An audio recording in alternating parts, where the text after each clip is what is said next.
Hello everyone, welcome back to Shani classes. आज आइए, आपका टाइम हो चुका है। कैसे हैं आप लोग? मुझे उम्मीद है आप बहुत अच्छे होंगे, बढ़िया होंगे। कोशिश करिए फ्रेंड्स कि टाइम पर आइए, क्लासेस को अटेंड करिए। कोई प्रॉब्लम होती है आप मुझसे पूछिए, मैं भी लाइव चैट में आपको एक्टिव रहती हूँ, आपको हर रिप्लाई करने की पूरी कोशिश करती हूँ। आइए बात करते हैं आज हम पढ़ने क्या वाले हैं। आज मैं आपको CDP की क्लास अगेन लेके आई हूँ, क्योंकि आपको मैंने पहले बोला हफ्ते भर आप पढ़ लो और सैटरडे संडे को आप रिवीजन कर लो, क्योंकि आप पीछे की चीज़ भूल जाओगे तो फिर मज़ा ही क्या आएगा कि रिवीजन नहीं किया। आज की जो क्लास है, यहाँ पे एक नया चैप्टर शुरू हो रहा है, वो है अभिप्रेरणा। बहुत अच्छा है चैप्टर। पता है क्यों अच्छा? इस पर्पज से है क्योंकि इसकी ज़रूरत ना हमको हर महीने हर 15 दिन पे लगती है। अभिप्रेरणा को इंग्लिश में मोटिवेशन कहते हैं। अब मोटिवेशन किसको नहीं चाहिए? अगर बूस्टर डोज नहीं मिलेगी तो आप आगे बढ़ पाओगे? कभी नहीं बढ़ पाओगे। तो कहीं ना कहीं अल्टीमेटली ये देखा जाता है कि हमको अपने गोल तक पहुंचने के लिए ये अभिप्रेरणा बहुत ज़रूरी होती है। हमें अभिप्रेरित किया जाता है, हमें मोटिवेट किया जाता है, फिर हम कहीं ना कहीं जब रुकते हैं थोड़ा थोड़ा, तो हमें घर वाले हों या मेंटोर हो या कोई फ्रेंड हो या कोई भी हो आपका अपना, वो आपको जब कहता है ना you can do it, you capable, तो हमें एक एनर्जी मिलती है। तो वो जो एनर्जी हमें मिलती है अपनों से ना, वो जो एक टाइटली हग मिलता है अपनों से, वो चीज़ें जब मिलती हैं, नहीं आप कर सकते हो, वो चीज़ें डिजर्व करते हो, तमाम चीज़ सुनने को मिलती है, तो कानों को भी अच्छा लगता है, फिर गुड वाइब्स आती है, जिसकी वजह से फिर हम अभिप्रेरित होते हैं और हर एक कार्य को करते हैं, चाहे वो बिजनेस हो तो, पढ़ाई हो तो, एग्ज़ाम हो तो, कोई और डिसीजन लाइफ का हो तो, या कोई और चीज़ें हो तो, या कोई परेशानी में फंसे हो तो, परिस्थिति कैसी भी हो तो वो चीज़ कहीं ना कहीं बहुत हेल्प करती है। तो यहाँ पर आज मैं आप उसी अभिप्रेरणा के बारे में जो CDP में दिया गया है वो मैं आपको बताऊंगी। उसका अर्थ क्या है, प्रकार क्या है, महत्व क्या है, ऐसे छोटे छोटे टॉपिक्स जो अभिप्रेरणा से संबंधित है वो मैं यहाँ पे डिस्कस करूंगी। आज जुड़े हैं शानी के साथ, लाइक शेयर सब्सक्राइब बिल्कुल ना भूलें। अब आप चाहते हैं कि अगर आपकी मैम मोटिवेटेड रहे तो ये काम आपके हाथ में है कि लाइक करना बिल्कुल नहीं भूलना, और खुद भी कहना है बीच में, क्योंकि मैं पढ़ाने में बिजी होती हूँ तो आप लोग ये काम करते नहीं, अपने गप्पे में लगे रहते हैं। That's not fair with me, it's very bad. ऐसा कैसे कर सकते हैं? चलिए कोई बात नहीं, आप लोग प्यारे हैं, क्यूट है, मस्त है, बस अच्छा रिजल्ट दे के परफॉर्म करना। इसीलिए पूरी कोशिश में हूँ कि बेस्ट से बेस्ट जल्दी ओवर करके प्रश्न पे बमबारी करो एकदम क्वेश्चंस की, कि तैयार हमारा हर कीमत पर पूरे प्रश्न हो जाएं। अब देखो एक बात ये बताएं जी, संडे को मैं लाइव आऊँगी, संडे को मैं डाउट क्लास रखूँगी। क्लासेस आपकी जो है वो होगी, मतलब शाम वाली जो हो रही है वो होगी। संडे को मैं डाउट क्लास के लिए क्लास रखूँगी जिसमें सिर्फ बात होगी, कोई पढ़ाई की जो बातें होंगी वो सारी, जो डाउट होंगे वो होंगे। और लेकिन संडे का जो टाइमिंग डाउट क्लास का होगा वो तकरीबन ये कह सकते हैं कि 11:30 बजे मैं रखना चाह रही हूँ। 11 बजे, ठीक है? ध्यान से अभी से सब लोग सुन लो, 11 AM पर मैं संडे की डाउट क्लास रखना चाह रही हूँ। बहुत ही क्लियर तरीके से सुन लो, फिर शाम की क्लासेस अपने रूटीन पे होगी, क्योंकि हमें काफ़ी कुछ पढ़ के आगे कवर करना है, बहुत सारी एक्सरसाइज करनी है। तो संडे को डाउट क्लास होगी, सभी लोग सुन लें और सारे फ्रेंड्स को भी बता दें कि संडे को डाउट क्लास होगी, तो आप सबको आना है। मैं लाइव रहूँगी, हम लोग डेली हफ्ते भर पढ़ाई करेंगे, एकदम एकदम अच्छे से पूरा तरीके से पढ़ाई। अब बीच बीच में मैं टेस्ट लेने का भी कार्य जो करना है वो मुझे, मैं वो भी आ रही हूँ। अब आपके टेस्ट भी मैं बीच बीच में जवाब लूँगी, या जो भी अभी मैं क्वेश्चन करवा रही हूँ फिर इन क्वेश्चन के टेस्ट लूँगी। तो टेस्ट जब लेने आऊँगी तो फिर मैं लाइव आकर टेस्ट लूँगी। तो अब आप लोग प्रिपेयर हो जाइए, अपनी कमर को कसिए, क्योंकि अभी तक मैंने पढ़ाया पूरी चीज़ें। तो संडे को लाइव मेरा फिक्स रहेगा कि डाउट क्लास होगी, बातें करेंगे, और बीच बीच में जो मुझे टेस्ट लेना रहेगा तो मैं उसको, जैसे आज मुझे परसों टेस्ट लेना है तो मैं आज 2 दिन पहले बताऊंगी, और आपको फिर मैं एक एक लोगों को प्रॉपर तरीके से करूंगी, प्रॉपर तरीके से जिसको बोलूँगी वही आंसर बताएगा, प्रॉपर तरीके से टेस्ट होगा। तो प्रिपेयर करते रखिए। जो पिछला पढ़ा है वो एक सब्जेक्ट में बताऊंगी 2 दिन पहले कि कौन सा है, लेकिन पिछला जितना पढ़ा है उसको आप फटाफट रिवीजन मारना शुरू कर दो, ठीक है?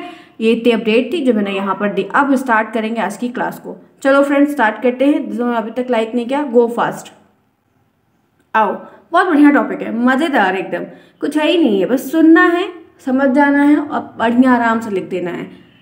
अभिप्रेरणा का अर्थ क्या होता है? 1 नंबर का प्रश्न बनेगा। अभिप्रेरणा से आप क्या समझते हैं, अभिप्रेरणा क्या होती है, सारी बातें बताइए। इतनी छोटी से पॉइंट से आपसे प्रश्न बनेगा, जो कि आपको बस सिंपल सिंपल तरीके से जो आपके मन में आ रहा है वो आपको लिखना होगा। जैसे कि आइए जानते हैं क्या है अभिप्रेरणा। अंग्रेजी के मोटिवेशन का हिंदी पर्याय है, जी हाँ, जिसका अर्थ होता है प्रोत्साहन देना, प्रोत्साहन करना, प्रोत्साहित रहना। मोटिवेशन लैटिन भाषा के मोटम शब्द से बना है। देखो अभी मैं पहले बता रही हूँ कहाँ से बना है, मोटम शब्द से बना है। ये बहुविकल्पी में आ जाता है। ये किस भाषा का है? लैटिन भाषा का, ये याद रखना। हिंदी का प्रोत्साहन का जो अर्थ है ये याद रखना, जिसका अर्थ होता है मोशन या गति। अतः कार्य को गति प्रदान करना ही अभिप्रेरणा है, यही अभिप्रेरणा का अर्थ है। बहुत बढ़िया मैंने अर्थ चूज करके लिया है, क्योंकि अक्सर कभी कोई परिभाषा नहीं देता है। आपको बताना चाहती हूँ कि आपको ये सोचना नहीं कि आप लोग हर जगह आपको हर टॉपिक की परिभाषा ही पूछेगा। आपको सिंपली पूछ लेता है अभिप्रेरणा का अर्थ क्या होता है, तो आप यही इतनी 3-4 लाइन जो दिख रही है एकदम सेम टू सेम डिक्टो लिख के आएंगे प्रॉपर तरीके से। आपको यही लिखना है कि यहाँ से लिख देना, कोई दिक्कत नहीं। अभिप्रेरणा जो है, मोटिवेशन जो है, वो लैटिन भाषा के मोटम शब्द से बना है जिसका अर्थ होता है मोशन या गति। अतः कार्य को गति प्रदान करना प्रेरणा, यही प्रेरणा का अर्थ है। अब ये इतनी बात आप लिखना, एक क्लियर। ये प्रोत्साहन, उसकी मीनिंग याद रखना, किस भाषा से आया है ये याद रखना, क्या शब्द है मोटम, और इस मोटम का अर्थ क्या है गति। इनसे बहुविकल्पी प्रश्न बनता है। एक बात और बताना चाहती हूँ, यहीं पर याद आया है कि जो शब्द किस भाषा से आया है इसका बड़ा प्रश्न बनता है हर विषय में, चाहे वो सोशल साइंस हो, चाहे वो साइंस हो, चाहे कोई भी सब्जेक्ट हो, जहाँ पर ये बात आपको बताई जा रही है कि ये शब्द इस भाषा लैटिन से, यूनान से, इससे उससे आया है, वो टॉपिक थोड़ा सा ध्यान रखिएगा क्योंकि वो विकल्पी थोड़ा उस टाइप के प्रश्न ज़्यादा बनते हैं। इसीलिए हम आपको क्लियर बता रहे हैं, अगर आता है तो मिस नहीं करना है, पहले ही क्लियर कर रही हूँ। आगे आ जाओ, अब थोड़ी और बातें इनके बारे में जानते हैं। अभिप्रेरणा एक आंतरिक शक्ति है। जी हाँ, अभिप्रेरणा जो है ना एक अंदर की शक्ति है, ठीक है, बाहर से कुछ नहीं है। बाहर से भी होता है लेकिन उसका अलग प्रोस्पेक्टिव है, मतलब नज़रिया है। लेकिन अभिप्रेरणा एक आंतरिक शक्ति है, अंदर की पावर है जो व्यक्ति को कार्य करने के लिए प्रेरित करती है। जो व्यक्ति को किसी भी कार्य को, चाहे बच्चा हो, व्यक्ति हो, प्रौढ़ हो, कोई भी हो, उसको किसी भी कार्य को करने के लिए मोटिवेट करती है। इसीलिए अभिप्रेरणा ध्यानाकर्षण और लालच क्या है, एक सेकेंड, लालच की कला है।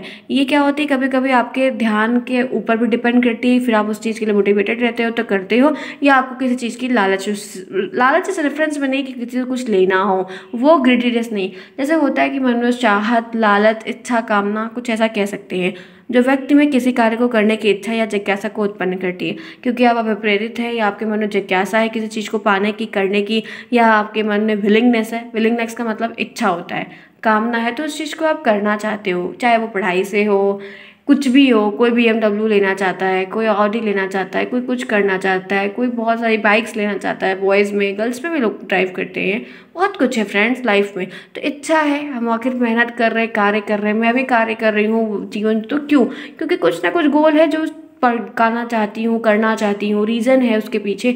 हाँ, ये है कि नहीं मिलेगा, नहीं हो पाएगा तो कुछ गलत नहीं करना है, बट ये है कि हाँ उस तक पहुँचने की इच्छा है। अगर चाहत ही नहीं रखेंगे तो पहुँच भी नहीं पाएंगे ना, तो उसके लिए ज़रूरी है। तो ये मोटिवेशन बहुत ज़रूरी है और छोटे बच्चों को तो बहुत ज़रूरी होता है। आगे देखो, शिक्षा एक जीवन पर्यंत चलने वाली प्रक्रिया है। शिक्षा एक ऐसी प्रक्रिया होती है जो लाइफ टू टाइम चलती है, तब तक हमारे लोगों किसी की मौत नहीं। इसे कहते हैं कि शिक्षा वूम टू टूम चलती है। वूम का मतलब गर्भ होता है, टूम मतलब कब्र होता है, तब तक चलती है क्योंकि हम डेली कुछ ना कुछ सीखते हैं। अभी हम पढ़ाई सीख रहे हैं, अभी हम दोस्ती यारी में थोड़ी चीज़ हो सीख जाते हैं ना, कह रहे यार नहीं दोस्ती में क्या है, तो वो कुछ अच्छा ओपिनियन रहता है, कुछ ख़राब या कुछ और समाज का सीख जाते हैं। लेकिन जो त्यौहार है, संस्कृति है, धर्म है, और शादी के रिचुअल्स हैं, और तमाम चीज़ें हैं, फंक्शन है, पूजा पाठ है, और कैसे बड़ों के साथ क्या करना है, बहुत सारी चीज़ें होती हैं जो हमको नहीं पता चलती हैं, हम उसको बाद में जानते हैं। तो वो उसका पड़ाव आता है तो हम उसको जानते हैं। अभी हमारा जो पड़ाव है हम उसको जानते हैं, और हमें अपने पड़ाव के साथ चलना चाहिए। जिस पड़ाव में हो उसकी पूरी जानकारी, तो शिक्षा मिल रही है ना, किसी ने तरीके से सीख रहे हो ना, तो वही चीज़ है। प्रत्येक के पीछे एक बल कार्य करता है, हर एक चीज़ों के पीछे एक फोर्स अप्लाइड होती है, चाहे इंटरनल चाहे एक्सटर्नल हो, जिसे हम प्रेरक भी कहते हैं, ठीक है। इस संदर्भ में प्रेरणा एक बल है जो प्राणी को कोई निश्चित व्यवहार या निश्चित दिशा में चलने के लिए बाध्य करती है। ये जो प्रेरणा होती है ये एक कारक होती है, या आपको कोई फिक्स्ड गोल है कि आपको यहाँ पर गोल है, आपको यहाँ पर पहुँचना है, मुझे बंगलो बनाना है, तमाम चीज़ें करनी है, ये लेना है, वो लेना है, वहाँ पहुँचना है, नाम रोशन करना है, बहुत सारी चीज़ें होती हैं जो हम इस किसी को सोचते हैं कि हम करेंगे। तो उस तरह हमको पहुँचने के लिए मोटिवेशन की ज़रूरत पड़ती है, जो हमारी जो फिक्स डायरेक्शन होती है उसमें ये हमको मोटिवेट कर देता है। क्यों फ्रेंड्स, करता है कि नहीं? होता है, बहुत ज़रूरी होता है। कभी हमारा कोई चाइल्डहुड फ्रेंड होता है, हमें बहुत सालों बाद मिलता है, तो कभी कभी तो आंसू आ जाते हैं आंखों में। वो चीज़ें अगर आपका टच लव एकदम टच वुड है उसके साथ, तो अच्छा लगता है ना, अच्छी फीलिंग्स होती है। अपने पेरेंट्स को बहुत टाइम बाद देखो तो एक अच्छी फीलिंग्स होती है। तो वही सारी चीज़ें हैं जो आपको मतलब मिलती है, तो वो चीज़ आप अचीव कर पाते हो, तो मोटिवेशन उसके लिए कार्य करता है। हम जब दिक्कत में पड़ते हैं तो सबसे पहले अपने घर वालों को फ़ोन करते हैं कि नहीं करते? करते हैं, अपनी मम्मा के पास, पापा के पास, सबसे पहले अपने मम्मा पापा के पास फ़ोन करते हैं, फिर अगर बिजी हैं तो भाई बहन के पास। तो वो क्यों करते हैं, उसका रीज़न क्या है करने का? क्योंकि हमारा उनसे प्यार है, हमारा उनसे बॉन्ड है, हमारे रिश्ते हैं उनसे, तो हम उनसे पास जाते अपनी बात को कहते हैं। जब अपनी बात को खुलकर कह ही ना पाओ तो फिर काहे की दोस्ती, ठीक है। तो ये सारे रीजंस हैं, तो इसमें मोटिवेशन बहुत वर्क करता है। अब देखो इतनी बातें बताइए, अब आपको उदाहरण में आए, कैसे भी लिखने को आए, आप अपने तरीके से बेस्ट करके आना, ठीक है। और मैं चाहती हूँ कि ये टॉपिक ज़रूर आए। अब आगे चलो, कुछ परिभाषाएं हैं देख लेते हैं। देखिए गुड साहब थे, इनका नाम गुड है कुछ, ठीक है। कुछ बच्चे को गुड़ गुड़ गुड़ बुलाते हैं, वो जैगरी जो आता है गुड़, ठीक है। देखो गुड साहब हैं, इन्होंने बोला कि प्रेरणा कार्य को आरंभ करने, जारी रखने और नियमित करने की प्रक्रिया। बहुत अच्छी डेफिनेशन थी जो कि टेट में भी बहुत आती है, इंपॉर्टेंट है कि प्रेरणा जो होती है ना वो आपके कार्य को स्टार्ट करने में पहले मदद करती है। जैसे आप कोई कार्य नहीं कर रहे हो तो आपको प्रेरित रहोगे तो आप वो कार्य करोगे। तो कार्य जब स्टार्ट हो जाता है तो जारी रखने के लिए भी आपको मोटिवेशन चाहिए। आप चाहते हो कि वो काम आप जब स्टार्ट कर ही दिया तो लॉक कर ही ख़त्म करते हैं, तो उसको करने के लिए आपको मोटिवेशन भी चाहिए। फिर आप जब नियमित करने की फिर प्रक्रिया बन जाती है उस चीज़ को। तो वही गुड साहब ने बोला कि किसी भी कार्य को आरंभ करने के लिए, उसको जारी रखने के लिए और उसको नियमित प्रक्रिया बनाने के लिए ये अभिप्रेरणा बहुत ज़रूरी होती है, ठीक है फ्रेंड्स। किसी दुकानों पे नहीं मिलती है, ध्यान रखना, नहीं तो वो आप चले जाओ भाई प्रेरणा दे दो। आप वुडवर्ड साहब की परिभाषा जानते हैं, इन्होंने क्या बोला? इन्होंने कहा कि प्रेरणा व्यक्ति की एक ऐसी दशा का मतलब कंडीशन, एक ऐसी कंडीशन या स्टेज होती है जो उसे निश्चित व्यवहार, एक फिक्स्ड बिहेवियर को रिप्रेजेंट करने के लिए और एक फिक्स्ड उद्देश्य की प्राप्ति करने के लिए उत्तेजित करती है, उसको मतलब मोटिवेट करती है कि नहीं तुम्हें करना है, तुम्हें वहाँ तक पहुँचना है, किसी भी कीमत पर करना है, दिन रात एक करना है बट करना है। गिलफोर्ड साहब की परिभाषा में बताना चाहती हूँ तो अभिप्रेरक एक विषय आंतरिक कारक है। इन्होंने बोला कि अभिप्रेरक जो होता है वो एक बहुत ही स्पेशल एक इंटरनल का फैक्टर होता है, इंटरनल कारक होता है, अथवा कह सकते हैं एक स्थिति है जो किसी कार्य को आरंभ करने और उसे जारी रखने की प्रवृत्ति रखता है। उसे जारी रखने की आपके अंदर वो क्षमता, वो ताकत होती है कि आप कोई कार्य अगर आरंभ कर रहे हो तो उसको जारी रखो, और जब जारी रख जाओगे तो फिर आप में वो डेली की दिनचर्या में आ जाएगा, फिर आप उसे करने लगोगे। आइए देखते हैं, यहाँ पर है एटकिंसन साहब इन्होंने परिभाषा एक दी है, अभिप्रेरणा एक अथवा अनेक प्रभावों को उत्पन्न करने के लिए व्यक्ति में कार्य करने की प्रवृत्ति को उत्तेजेगी। पर इन्होंने बोला कि अभिप्रेरणा जो होती है, चाहे वो एक कार्य हो या एक से ज़्यादा कार्य हो, उनके प्रभाव को पहले मन में पनपता है। आपके मन में कोई चीज़ पनप रही है, फिर आप उस चीज़ को करोगे ना तो उसके भाव को आपके मन में उत्पन्न करती है, फिर उसकी ऐसी प्रवृत्ति आपके मन में बन जाती है कि फिर आप उस कार्य को करने के लिए उत्तेजित हो जाते हो और उसको करते ही हो आप किसी भी कीमत पर। ब्लेयर जोन्स और सिम्पसन साहब ने, इन्होंने भी बहुत परिभाषाएं दी। इन्होंने बोला कि अभिप्रेरणा एक ऐसी प्रक्रिया होती है जिसमें सीखने वाले की आंतरिक शक्ति अथवा आवश्यकताएं उसके वातावरण में विभिन्न लक्ष्यों की ओर अग्रसर होती है। ये एक ऐसी इंटरनल पावर होती है जो सीखने वाला है, जो करने वाला है, उसकी जो इंटरनल पावर है उसको बूस्टअप करती है, उसको फोर्स देती है, एक बल मिलता है, उसको एक साहस मिलता है, और उस वातावरण में भी बहुत सारी चीज़ें होती है, उसको देखते हुए फिर उस कार्य को करने के लिए कर ले। अब कुछ लोग मोटिवेटेड होकर करते हैं, कुछ लोग जो है दुश्मनी बस करते हैं, कुछ लोग बदला लेने के लिए करते हैं, अलग अलग रीज़न है लोगों के करने का। कुछ लोग बहुत सारे अभाव और बहुत सारी परिस्थितियाँ बस करते हैं, जिसका अपना जो भी पर्सपेक्टिव रहा हो, बट ये है कि ये मोटिवेशन बहुत ज़रूरी होता है किसी भी कार्य को करने के लिए, ठीक है। यहाँ तक बात समझ में आई? अब देखिए, अब आपको ये चीज़ें बहुत क्लियर से समझनी होगी। मैंने अभी आपको सिर्फ और सिर्फ अर्थ बताया, अर्थ बहुत बढ़िया एक्सप्लेन है क्योंकि आपको यही इतनी बातें वहाँ पर लिखनी होगी। तो एक आध दो लाइनें फ्रेंड्स, जब चाहते हो ना कि किताबी लैंग्वेज को थोड़ा थोड़ा याद कर लो, बहुत बेसिक एक दो लाइन, ताकि आप लिख पाओ बनाकर। स्टार्टिंग वैसे कर दो, बाकी अपना अंदर लिख दो। ऐसा किया जाता था कि पढ़ता है टीचर, एक दो लाइन तीन लाइन पढ़ता है, बाकी देखता है बच्चा साफ साफ लिखा है, सही चीज़ें समझ में आ रही हैं तो बस नंबर मिल जाता है। यही तरीका होता है लिखने का। तो आप पहले ये लिख दो, उसके बाद अगर बहुत ज़्यादा कुछ पूछता है तो कुछ बातें और इसमें इंक्लूड कर दो। या पूछता है प्रेरणा का महत्व क्या होता है, प्रेरणा की विशेषताएं क्या होती है, प्रेरणा का लक्ष्य क्या होता है, प्रेरणा का उद्देश्य क्या होता है। तो ये सारी बातें, इतनी बातें इसीलिए बताई कि उसमें बना बना के दो तीन तीन लाइन पॉइंट वाइज बन जाएगा आपका। इतनी बातें इसीलिए बता रही हूँ। फिर परिभाषा 3 4 5 बताइए, एक दो परिभाषा चाहे किसी की भी याद कर लो। वैसे गुड साहब की बहुत अच्छी है, ये याद कर लो, इनकी भी याद कर लो, 2 ही बहुत है, 2 याद कर लो, बाकी बना बना के लिख लोगे और 2 से ज़्यादा लिखने को नहीं आएगा, ठीक है। चलो, अब अभिप्रेरणा के कार्य क्या हैं, आखिर इनका काम क्या है, ये भी तो जानते हैं। तो पहला कार्य है कि यह बच्चे को ऊर्जावान बनाती है और कार्य को आरंभ करती है। हाँ, बच्चे को एनर्जी देती है। आप छोटे बच्चा गिर जाता है, अरे बेटा तो बोलते हैं ना उठ जाओ उठ जाओ जाओ, तो या तो हम बच्चा क्या करता है, उसको थोड़ी सी चोट लग गई, जाओ मार के आओ, तो वो गेट रहेगा और कोई भी सामान रहेगा, जूता रहेगा, कुछ भी रहेगा, उसको जाके पटक के मार के आएगा और फिर हंसेगा। आखिर बताओ उसको क्या मिला? होता है कि नहीं? होता है भाई, एक्सपीरियंस है, देखा है मैंने भी कि अगर उसको थोड़ा सा केट से लग गई, किसी चीज़ से लग गई, हल्का सा रोया, फिर वो उसको मन बहला दिया, चुप हो गया, उसके बाद कहा जब लोटा मार के आओ तो गया पट्टे से मार के आए, तो आखिर क्या हुआ? उसको क्या मिला? कुछ नहीं मिला, लेकिन उसको वो खुश हो गया। तो वो सब रीज़न है, आप उसको थोड़ा सा कहो तो वो चीज़ करता है बच्चा। यही अधिगम ऊर्जा के कार्य को दिशा प्रदान करते हैं। यही अधिगम जो होते हैं, यही अभिप्रेरणा जो होती है, आपके कार्य को एक डायरेक्शन देते हैं। आप अभिप्रेरित हो तो आप सही कार्य में बिल्कुल जाओगे, सही कार्य को करोगे, रास्ते अच्छे रहेंगे आपके।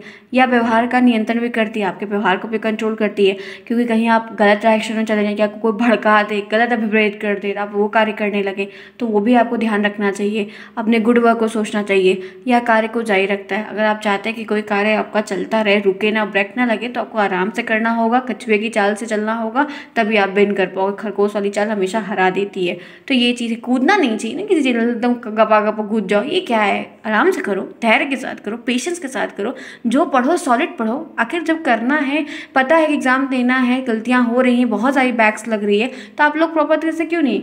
मैं सारी चीज़ पढ़ाऊँगी, मैं हर एक टॉपिक पढ़ाऊँगी, हर एक बात बताऊँगी, लेकिन आएगा उसमें तो थोड़ा सा ही ना। तो वो थोड़ा सा जो आएगा उसमें बार बार बोलती ये इंपॉर्टेंट है, ये बहुत बार आया है, इसको बोलती हूँ, तो उसको वहीं बगल में लिख लिया करो कि ये चीज़ इंपॉर्टेंट है, तो वो चीज़ आपके लिए हेल्प हो जाएगी। बाकी पढ़ाना तो मुझे पूरा है ना, क्या पता इस बार वो क्वेश्चन ना आए, तब तो मैं फंस जाऊंगी ना कि मैंने आपको नहीं पढ़ाया। तो वो चीज़ है, तो समझो उस चीज़ को। ठीक है, चलें आगे। आगे पक्का? ओके, लाइक कर दीजिएगा। अभी प्रेरणा आपको दे रहे हैं हम, आज मैं भी आपको अभी प्रेरित कर रही हूँ। चलिए आइए, अभिप्रेरणा के प्रकार। अभिप्रेरणा के 2 प्रकार होते हैं। कितने? 2, ध्यान रखना। फिलहाल इनके प्रकार ऐसे नहीं पूछे गए, ऐसे पूछे गए। एक होता है आंतरिक, एक होता है बाह्य प्रेरणा। आंतरिक मतलब इंटरनल प्रेरणा, बाह्य मतलब बाहर की प्रेरणा। अब एक एक प्रेरणा को जानेंगे। आइए बात करते हैं आंतरिक अभिप्रेरणा की। आंतरिक अभिप्रेरणा को हम सकारात्मक अभिप्रेरणा भी कहते हैं। ये ध्यान रखना कि कहीं कहीं आपको लिखा रहे कि अभिप्रेरणा के 2 प्रकार है, एक सकारात्मक और एक नकारात्मक। तो आप ये मत सोचिएगा कि मैम ने ये बताया फिर ये, दोनों एक ही है। आंतरिक अभिप्रेरणा को सकारात्मक अभिप्रेरणा कहते हैं और बाह्य अभिप्रेरणा को नकारात्मक कहते हैं। तो ध्यान रखिएगा, दोनों एक ही सेम चीज़ें हैं। आंतरिक अभिप्रेरणा क्या है कि ये व्यक्ति के अंदर की शक्ति होती है। ये जो एक मनुष्य है उसके अंदर की पावर होती है। इसके अंतर्गत जिज्ञासा आएगी। आप अगर जिज्ञासु हो तो वो कार्य कर लोगे। आपके अंदर आकांक्षा का स्तर है, एक उस चीज़ को जानने का, पाने का एक स्तर है, आप उसके लिए व्याकुल हो तो उस चीज़ को आप कर लोगे। आप में पाने की इच्छा है, आप उसको डिजर्व करते हो, यू विल डिजर्व, तो आप उस तक पहुँच सकते हो।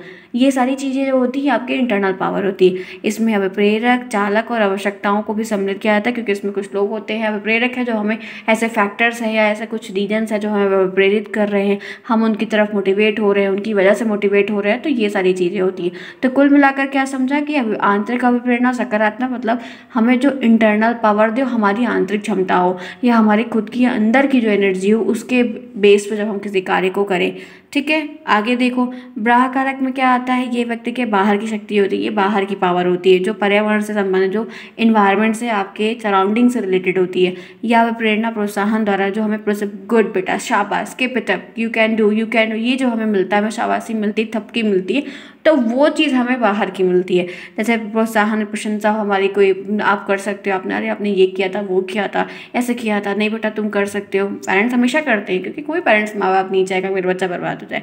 इतने प्यार से, इतने नाजुक से पाला है, उसी बच्चे को खिलाया पिलाया, सब कुछ किया, और आज वो बच्चा खराब हो जाएगा तो किस माँ बाप को अच्छा लगेगा? तो माँ बाप मोटिवेटेड करते हैं ना, भले गलती बच्चे की रहती है लेकिन तब भी मोटिवेट करते हैं। दोषारोपण वगैरह से दूर रखना, पुरस्कार दे दो, अच्छा आप ये चीज़ कर दो, ठीक है, दंड वगैरह भी कभी कभी दे के सिखाया जाता है, अंक नंबर दे दो, इसको आउट ऑफ 10, इसको ये वो, तो थोड़ा किया जाता है, प्रतियोगिता कराई जाती है, सहयोग किया जाता है। तो ये सब बाहर के फैक्टर्स हैं जो हमें मोटिवेट करते हैं। और बाहर के फैक्टर में पेरेंट्स आ जाएंगे, टीचर्स आ जाएंगे, अंकल आंटी भी आ जाएंगे, दादा दादी आ जाएंगे, फ्रेंड्स आ जाएंगे, ठीक है, आपके मेंटोर आ जाएंगे, आपका कोई और होगा वो भी आ जाएगा। बहुत सारी चीज़ें हैं जो आपको मोटिवेट करेगी कि या नहीं हम इस चीज़ को कर सकते हैं, हमें बताया जाएगा, तुमने किया है, कर लेंगे कर लेंगे कर लेंगे, और फिर हम कर लेते हैं। तो ये फैक्टर है जो बहुत इंपॉर्टेंट है, और छोटे बच्चों के लिए बहुत इंपॉर्टेंट होता है, बड़ों के लिए भी बहुत इंपॉर्टेंट होता है। चलें आगे, आगे बढ़ें। इसीलिए आप लोग को बोलती हूँ कि आप लोग टाइम पर आइए, पढ़िए, एंजॉय के साथ देखिए। देखिए हमने एक बहुत बड़ा डीलेट का कोर्स बहुत एग्ज़ाम बड़ा छोटा सा है, ठीक है, पासिंग वासिंग नंबर भी बहुत छोटे, लेकिन इतना लंबा कोर्स दे दिया है कि क्योंकि पूरा टेट इसमें दे दिया। अब हम अगर ऐसे डेली क्लासेस ले रहे हैं, पढ़ रहे हैं, तो पता है आप लोग सितंबर से मेरे साथ जुड़े हुए, अक्टूबर मान लो, सितंबर तो कम था, अक्टूबर से जुड़े, अक्टूबर बीता, नवंबर भी, दिसंबर बीता, 3 महीना वो भी था, जनवरी बीता, 4 महीने। अब इस 4 महीने में कोर्स मैंने पूरा साल भर का एक बाद 6 महीने के कोर्स को मैंने 2 महीने पहले ख़त्म किया। आप लोग के पूरे कोर्स लगभग ख़त्म हो गए। क्या आपको ये रियलाइज़ हुआ कि हमने बस डेली आए, आपने मुझसे देखा, कुछ फ्रेंड से मुलाकात हुई, और हम लोग ऐसे करते करते पूरा गोल ख़त्म कर लिए। तो यहाँ ये चीज़ को करने का यही है कि हमने कोर्स को कवर। अब आपके मोटिवेशन मुझे नहीं मिलेंगे, आपके फीडबैक नहीं मिलेंगे, चीज़ें नहीं होंगी, तो मेरी एनर्जी डाउन हो जाएगी ना फ्रेंड्स। इसलिए कहती हूँ मोटिवेटेड रहना बहुत ज़रूरी है। तो आपका भी ज़रूरी है और मेरा भी बहुत ज़रूरी है। चले आगे, अच्छा आ जाओ। अब बात कर लेते हैं शिक्षा में प्रेरणा का महत्व क्या है, इनके महत्व क्या है। तो बालक को सीखने की प्रक्रिया में प्रेरणा के द्वारा ही आगे बढ़ती है। पहली बात तो प्रेरणा के द्वारा बालक में शिक्षा के कार्य के लिए रुचि उत्पन्न होती है, उसको इंटरेस्ट होता है, फिर वो संघर्षशील बनता है, उस कार्य को करता है। तो शिक्षा के लिए बहुत ज़रूरी है। अब शिक्षा में क्या सीखना आ जाएगा, सीखने में क्या है, सीखना मुख्य आधार प्रेरणा है। अगर कोई चीज़ आप सीखना चाहते हैं तो उसका मेन एम जो है वो प्रेरणा होती है। प्रेरणा है तो आप सीख जाओगे। सीखने की क्रिया में परिणाम का नियम एक प्रेरक का कार्य करता है। सीखने की प्रक्रिया में जब परिणाम का नियम क्या होगा हम सोचते हैं, तो वो भी कहीं ना कहीं हमें जो है ना, वो अच्छे से परिणाम से पास हो जाओगे, या आप ये चीज़ कर लोगे तो वो चीज़ मिलेगी, या कुछ कार्य होगा, तो कहीं ना कहीं हम उसके लिए प्रेरित रहते हैं कि अच्छा लाओ ट्राई करते हैं। तो समझ पा रहे हो, आप उससे बहुत बेस्ट कर पाते हो। किसी कार्य को करने के लिए हमें सुख वगैरह मिलता है, क्लियर तरीके से हम सीख जाते हैं ना, हमें हिम्मत मिलती है। आप उस कार्य को फिर पूरा करते हो, ठीक है, दुख होने पर छोड़ देते हो। यही परिणाम का नियम होता है। माता पिता अन्य के द्वारा बालक की प्रशंसा करना, प्रेरणा का संचार करना। सीखने का मतलब क्या है कि अगर कोई चीज़ करना चाह रहे हो, शिक्षा में है, तो आप अगर मोटिवेटेड हो, प्रेरित हो, तो आप परिणाम को सोच रहे हो, तो आप उसकी करोगे। अच्छा रहेगा तो कंटिन्यू करोगे, नहीं रहेगा तो आप छोड़ दोगे, लेकिन एक्सपीरियंस लेके फिर आप छोड़ दोगे। तो सीखने के लिए बहुत ज़रूरी है, समझने के लिए ज़रूरी है ना। लक्ष्य की प्राप्ति के लिए बहुत ज़रूरी है। प्रत्येक विद्यालय का एक लक्ष्य होता है कि लक्ष्य की प्राप्ति में प्रेरणा मुख्य भूमिका निभाती है, ठीक है। जहाँ हम चाहते हैं कि सभी टॉप 10 में रहें, टॉप 3 में रहें, तो पढ़ते हैं, करते हैं, तो ये काफ़ी इंपॉर्टेंट होता है। चरित्र के निर्माण में भी कि एक अच्छे इंसान बने हम लोग, ठीक है, हम अच्छी नैतिकता का कार्य करें, ठीक है, विचार संस्कार हमारे अंदर जन्म लेते निर्माण होता है। कहते हैं ना, उच्च कुल है, उच्च कुल में पैदा हुए हैं, अच्छी जाति में पैदा हुए हैं, अच्छा कार्य करते हैं, सोच अच्छी है, चीज़ें अच्छी हैं, बहुत सारे लोग हैं, बहुत कुछ है। तो चरित्र का भी निर्माण हमें कहीं ना कहीं मोटिवेशन में होता है। अगर गलत काम होता है, कोई चीज़ या कुछ भी होता है, नहीं मुझे ये डिजर्व नहीं करता, ये मेरे लिए नहीं है, मैं नहीं करना चाहिए, तो हम उसके लिए प्रेरित रहते हैं। अवधान की बात कर लेते हैं, तो यहाँ पर है कि सफल अध्यापक के लिए आवश्यक है कि छात्रों का अवधान पाठ की ओर बनाए।